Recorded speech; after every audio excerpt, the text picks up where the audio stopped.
Hi, my name is Zoe, and I decided to make this channel because someone made me realize how many people find themselves in this caregiving situation.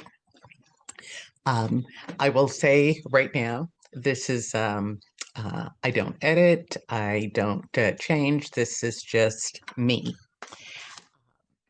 And whether you knew this was coming or whether you found yourself surprised by this caregiving situation, you're here now.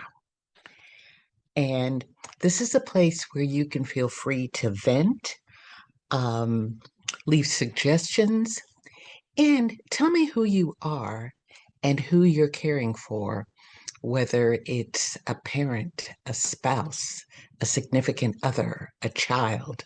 Um, it doesn't matter um, who you are caring for. It's important that you care for them, but you care for yourself at the same time. And there are things, a lot of things that you would do if you have a lot of money, and there's a lot of things that you would do um, if you don't have a lot of money. And I'm going to walk you through both of those.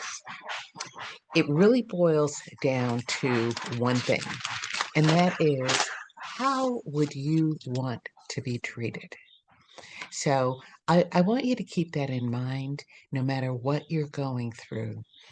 If you found yourself in that situation and your brain was still working, but the rest of you wasn't, how would you want to be treated?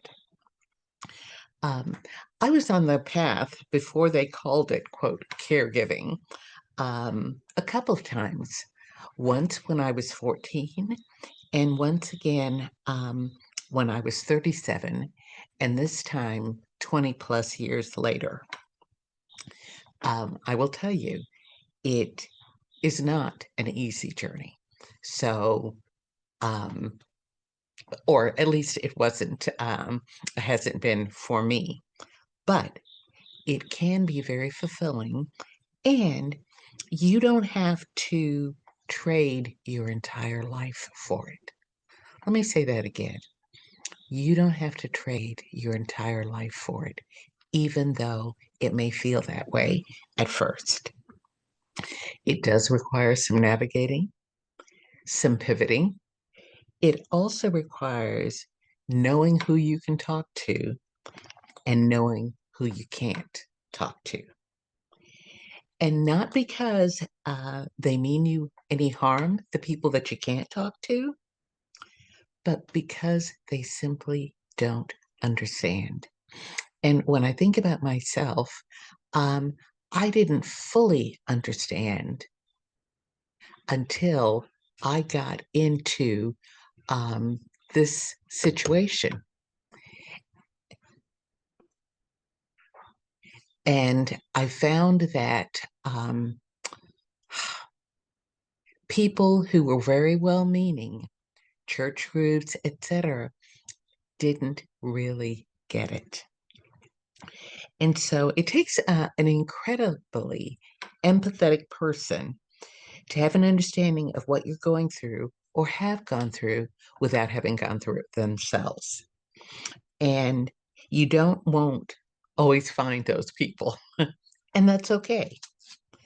Whether you find yourself answering the same question over and over again within the hour, or having to tell a paid caregiver that they don't get to call the person entrusted to your care by their first name unless they've been asked to. Um, all of these things can be really, really challenging. So, I want to embark on this journey together. Ways to take care of the people that have been entrusted to you, and whether that was somebody that you used to look to for advice and who was, or somebody who ignored you most of your life, but you feel that you should take care of them.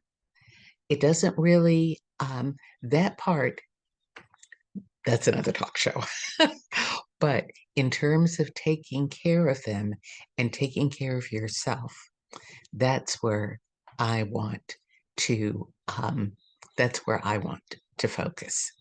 So, if you want to put in the comments below what who you are, who you're taking care of, what topics mean the most to you, because this is definitely a different journey. But again, like I said, it can be a very fulfilling journey as long as you take care of yourself in the process.